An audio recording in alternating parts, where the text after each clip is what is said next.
Hindi ako naniwala noong una. Ngunit halos bumaliktad ang mundo ko nang ako mismo ang nakaranas at nakakita nitong kakaibang nilalang na natagpuan ko sa Surigao del Sur. Magandang gabi, Sir Wilmore. Itago niyo na lang ako sa pangalang Von. 47 taong gulang. Nahilig ako sa pagkuha ng mga larawan simula nung magkaroon ako ng subject na photography class sa Communication Arts na naging kurso ko noong nag-aaral pa ako ng kolehiyo sa University of Santo Tomas. 3 taon matapos ako makagraduate sa college, ay sinimulan ko na ang pagta-travel sa iba't ibang malalayong probinsya ng Pilipinas. Hindi para magbakasyon, kundi para kumpletuhin ang koleksyon kong photographs para sa naiisip ko noong exhibit sa isang maliit na art gallery na pagmamay-ari ng dati kong guro sa college. Isa ang Surigao del Sur sa narating kong lugar na masasabi kong hindi lamang hitik sa magagandang tanawin, kundi puno rin ng mga kakaibang hayop at nilalang.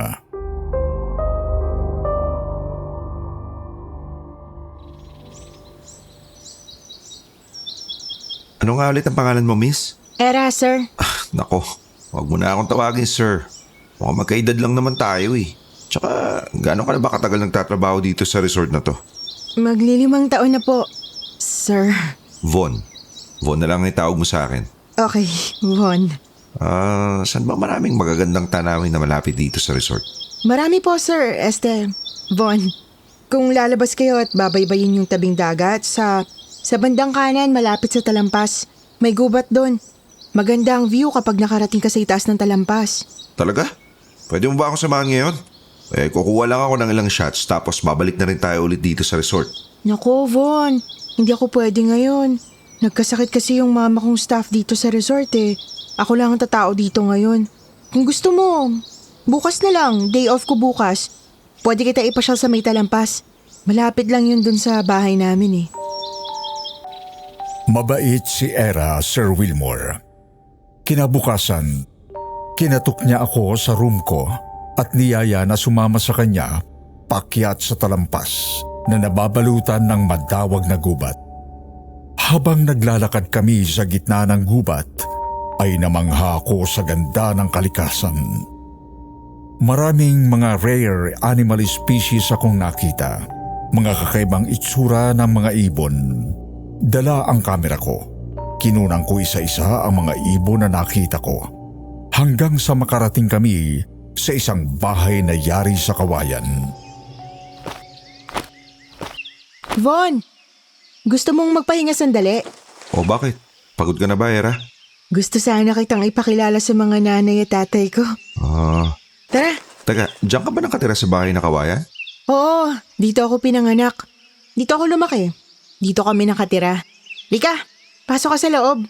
Sige, mauna ka na. Era!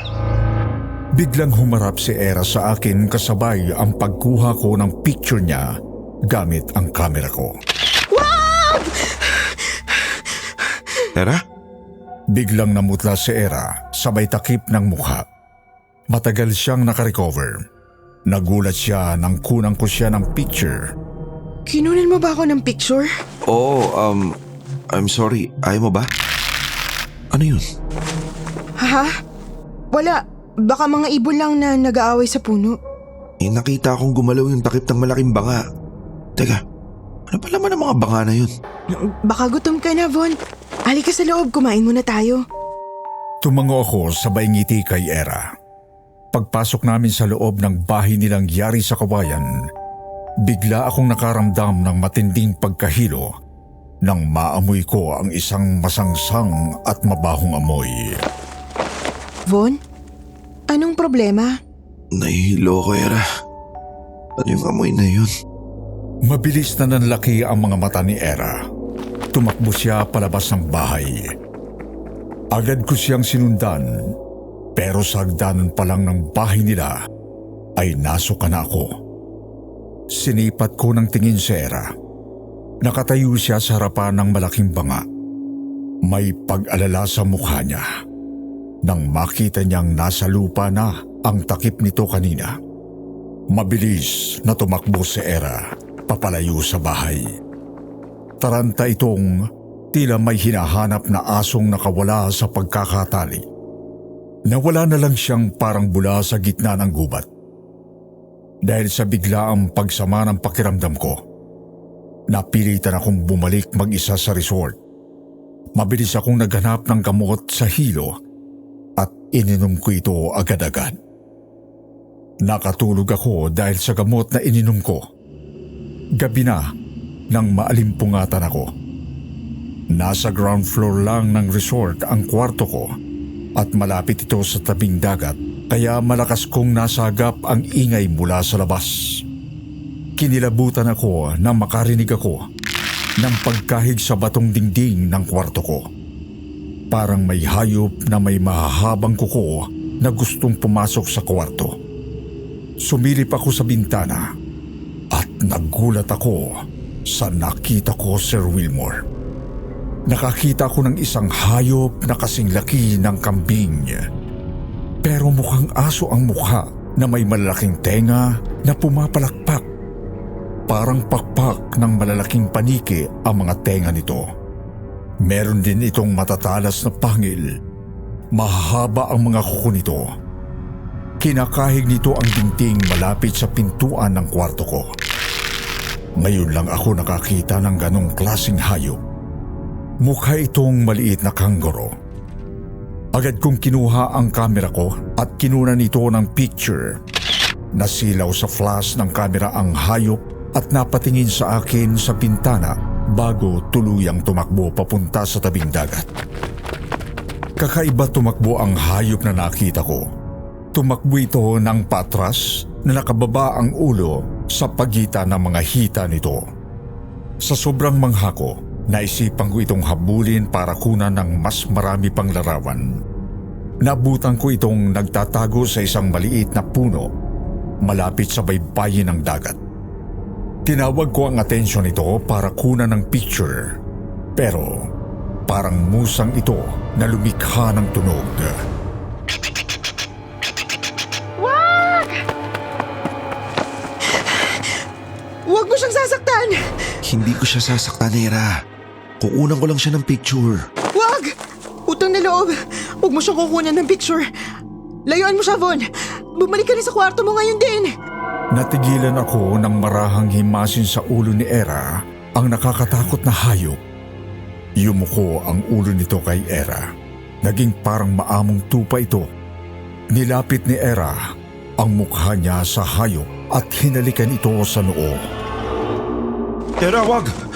Baka sagpangin ka niyan! Hindi niya gagawin yun sa akin. Ha? Ako ang amo niya. May mga ibinulong na kakaibang tunog si Era sa hayop. Hindi mga salita ang sinambit niya. Parang hayop din ang tunog na lumalabas mula sa bibig ni Era na siyang nagpatakbo sa kakaibang dinalang pabalik sa talampas. Ngayong natuklasan mo na ang alaga ko, pakiusap lang, huwag mo sanang ikwento pa sa ibang tao na tuklasan mo rito. Laking gulat ko nang biglang tumakbong parang tigre si Era papakyat sa talampas. Gamit ang dalawang kamay at dalawang paa nito, mabilis itong naglaho sa dilim. Hindi ako nakatulog ng gabing yon. Kinabukasan, nagpasya akong lumipat ng tutuluyan. Hinanap ko si Era sa matandang lalaki na nasa front desk. Pero wala raw ito. Hindi raw ito pumasok sa trabaho nung araw na yon. Kwento ko ang lahat sa matandang lalaki, ang naging experience ko kasama si Era at laking hilakbot ko nang magkwento ang matanda. Sigbin. Sigbin? Sigbin ang hayop na nakita mo kagabi. Maraming sigbin dito sa Surigao. Isang lihim na matagal nang ikinukubli ng mga taga rito. Ano po ba yung sigbin? Ang sigbin ay isang nilalang na sinasabing lumalabas sa gabi upang sipsipin ang dugo ng mga biktima mula sa kanilang mga anino. Sinasabing lumalakad ito ng paatras na nakababa ang ulo sa pagitan ng mga hita nito. at may kakayahang maging invisible sa mga tao. Nagpapakita lamang daw ito sa mga taong napupusuan nilang patayin. Pumapatay ng tao ang Sigbin? Oo, iho. Mapangahas at mapanakit ito. Sang-ayon sa mga ninuno namin, lumalabas ang mga sigbin mula sa pugad nito tuwing panahon ng Semana Santa. Naghahanap ng mga bata na papatayin nito. Kinukuha ng mga sigbin ang mga puso ng mga bata at ginagawa nila itong anting-anting. Ayon sa lolo at lola ko, may mga pamilyang kilala bilang sigbinan. Sigbinan? Oo, sigbinan ang tawag sa mga pamilya na nagmamay-ari ng mga sigbin. Ang mga sigbinan ay nagtataglay ng kapangyarihang utusan ng mga sigbin na pumatay ng tao. Karaniwan nilang itinatago ang sigbin sa mga bangang gawa sa luwad. Inaalagaan daw ang mga sigbin ng mga aswang bilang mga alagang hayop. Aswang? Kung gayon, Manong, si Era ay isang sigbinan at isa ring Aswang, aswang si Era? anak ng mga aswang. Kaya walang nangangahas na makipagkaibigan kay Era. Walang lalaki na lumalapit dito kahit na may taglay itong kakaibang ganda. Lahat sila dito sa resort. Ilag kay Era. Kaya bilib ako sa inyo, sir. Nagawa niyo pang sumama sa bahay nila sa Talampas. Alam niyo bang pugad ng mga aswang ang Talampas na pinuntahan ninyo? Hindi na ako nakakibupa nung mga oras na yon. Agad kong kinuha ang bag at kamera ko at agad na nagpasya na umuwi na muna sa Maynila. Salamat sa Diyos at ligtas akong nakauwi sa amin. Nang gabing dumating ako sa bahay at handa ng matulog, napatitig ako sa kamera ko na nakapatong sa bag ko. Naalala ko na nakunang ko ng picture ang sigbin sa bintana ng kwarto ko. Lalo akong naging curious, Sir Wilmore. Hindi pa digital nung mga panahon na yon. Kinaumagahan ng sumunod na araw, mabilis akong nagpunta sa Kodak Center para ipadevelop ang mga pictures na laman ng kamera ko. Muli ako nangilabot nang makita ko ang larawan ng sigbin na nasa labas ng bintana ko sa resort at mas lalo akong nilamo ng takot at tilakbot nang makita ko ang picture ni Era na nakatayo sa harapan ng bahay nilang yari sa Kawayan. Nakakakilabot ang kulukulubot na mukha ni Era sa picture. Puting-puti na ang buhok nito at puro itim ang eyeballs ng mga mata. Kahawig niya ang sigbin na nakita ko. Mukha siyang halimaw na hayop na nasa anyong tao. Matanda na ang rehistro ni Era sa kamera. Yun marahil ang dahilan kung bakit ayaw niyang makuna ng picture. Sir Wilmore, hindi ko isinali ang picture na nakunang ko sa exhibit na ginawa ko nung taon ding yun. Nirespeto ko si Era sa pakiusap niya at kung nakikinig man siya ngayon, sana ay mapatawad niya ako kung tuluyang ko nang ikwinento ang kakaibang karanasan ko noon kasama siya. Tutal, hindi lahat ng aswang ay masamang nilalang. Meron ding mga tulad ni Era na may angking bait at respeto sa mga taong tulad ko.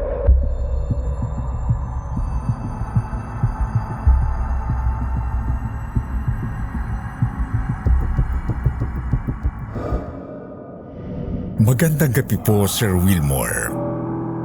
Ako po si Nori. Isang simpleng may bahay. Ang kwento kong ibabahagi po sa inyo ngayon ay naganap 15 taon na ang nakalilipas. Noel! Noel, anak! Nasaan ka bang bata ka? Nay, nandito ako. Nasaan ka? Nandito po ako sa bubong, Nay. Hoy, Noel, bata ka. Ano na namang ginagawa mo dyan sa bubong? Bumaba ka rito, baka mahulog ka dyan. Ang dilim-dilim na oh.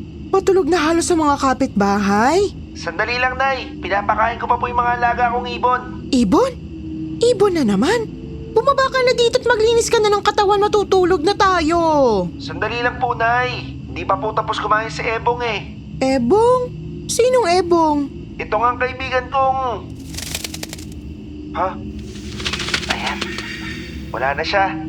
Lumipad na tuloy papunta sa kabilang bubungan. Konsumisyon ka talagang bata ka, Noel. Humihilap tuloy itong tiyan ko sa katarantaduhan mo. Kapag ako napaanak dito ng di oras, malalagot ka sa tatay mo. Kabuanan ko pa naman, oh.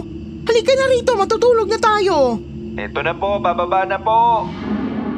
Buntis ako noon sa pangalawa kong anak. Napakalaking bulas ng anak ko, kung kaya naman lumubo ng napakalaki ang tiyan ko nung ipinagbubuntis ko ang pangalawa kong supling. Nabalitaan niyo ba ang nangyari kay Isabel? Ano pong nangyari kay Aling Sabel, Tay? Natagpuan ng asawa niyang si Timo kaninang umaga lang. Butas ang tiyan. Nawawala ang sanggol sa sinapupunan ni Isabel. Diyos ko, Tugmi! Totoo ba? Oo, patay na si Isabel. Kinain daw ng wakwak yung bata sa tiyan niya. Iyak nga nang iyak si paring Timo. Siya mismo ang nagkwento sa akin. Laganap ang katatakutan sa probinsya namin, Sir Wilmore. Takot kaming lahat sa balitang naglipa na daw ang wakwak sa tuwing pagsapit ng gabi. Nay, ano po ba yung wakwak? Ang wakwak ay isang vampira. Parang ibon na malaki ang mga pakpak. Sabi ng mga matatanda, naghahanap daw ito ng buntis sa gabi. Humahaba daw ang dila nito. At ang dila nito ang bumubutas sa tiyan ng mga tulog na buntis para kainin yung sanggol sa sinapupunan ng ina. Ang tawag ng nanay ko dito tik-tik. Tik-tik? Oo, isa daw itong ibon na lumilipad lang sa gabi na nauugnay sa mga mangkukulam. Mahilig itong kumain ng mga sanggol na nasa sinapupunan pa lang ng mga nanay nila. Mabango daw ang pang-amoy ng wakwak sa mga sanggol na nasa loob pa lang ng tiyan ng mga nanay nila. Amoy pinipig daw ito para sa kanila. May mga kwento na para daw itong manananggal. Pero hindi hati ang katawan nito. Nasaan yung malaking ibon nito na may malalaking itim na pakpak. Ah, parang si Ebong pala. Ganon ang itsura ng alaga mong ibon? Medyo, hindi ko po masasabi. Madilim sa bubungan natin, Nay. Layuan mo yung alaga mong ibon at wag ka nang aakyat sa bubungan natin kahit kailan, ha?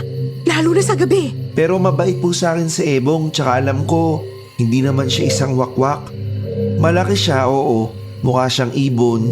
Pero hindi siya kumakain ng sanggol. Mahilig lang po siya sa karne. Karne? Anong klaseng karne? Karne po ng aso. Saan ka kumukuha ng karne ng aso? Sa mga asong ligaw po dyan sa labas. Nakita ko kasi minsan si Ebong na karne ng aso ang kinakain niya. Saan mo siya nakita?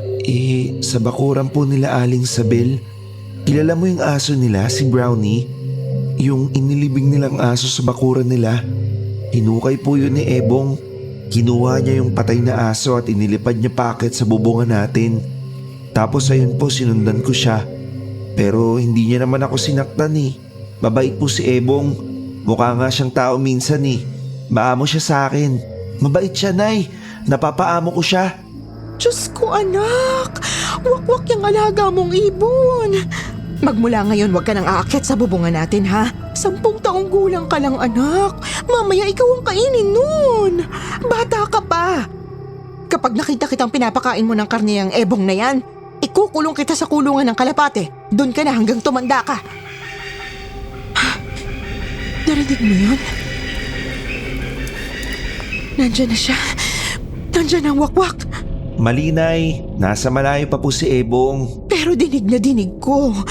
Ang lakas ng tunog niya. Nasa bubungan na siguro siya. Ganun po siya. Paano mo nasabi?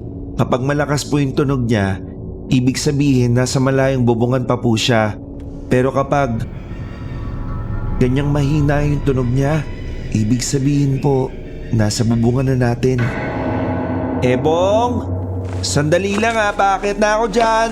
Noel, saan ka pupunta? Sa bubungan po, Nay. Kailangan ko po siyang pakainin. Noel! Bumalik ka rito! Noel! Ang tiyan ko, Noel! Noel! Tawagin mong tatay mo! Humihilap ng tiyan ko! Mukhang manganganak na yata ako! Sumabog bigla ang panubigan ko, Sir Wilmore. Namutla ako at kinabahan. Lalo na nang marinig ko ang mahinang tunog ng wakwak na umaali-aligid sa bubungan ng bahay naming yari lang sa pawid. Ebong! Ebong! Nasaan ka? Ebong! Halika na, kakain ka na. Lumabas ako ng bahay para tawagin ang asawa kong si Tugmi. Lalong humilab ang tiyan ko nang makalabas ako ng bahay. Tugme! Saklolo! Tulong! Tugme! Nasaan ka ba? Ebong? Saan ka nagpunta? Nandito na ako sa bubungan, oh. Magpakita ka na! Kitang-kita kong lumuhod at sumilip sa siwang ng bubungan namin ang anak kong si Noel. Meron siyang sinisilip sa loob ng bahay namin mula sa bubungan.